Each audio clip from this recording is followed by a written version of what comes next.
Hi everyone, I'm Guy, and this is just a quick tutorial on how to use the Mixamo Auto Rigger. If you haven't heard of Mixamo, it's an amazing website run by Adobe. It's a huge collection of models and motion capture animations you can freely use in your projects. It comes with a great auto rigger so you can upload your own characters. So let's get started. So after logging into Mixamo and signing into my Adobe account, to upload my own character, I'll click on Upload Character on the right hand side.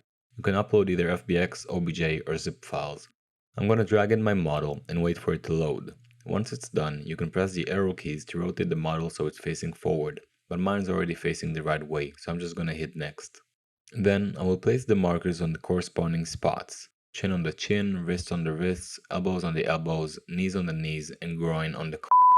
If your model is unsymmetrical, you can untick Use Symmetry to place the markers separately, but mine's symmetrical, so I'll leave it on and hit Next. It's gonna take a few minutes to calculate my model, and when it's done, I'll hit Next. It's gonna warn me that the previously selected character will be erased, and that's fine. I'll click Next again. And that's it, our model is rigged inside Mixamo. Once I pick the animation I want and mess with the settings, I can click Download. It's gonna offer me some options, and I don't really change these, except maybe the frames per second if I want it to be 60 FPS. I'll click download again. And that's it.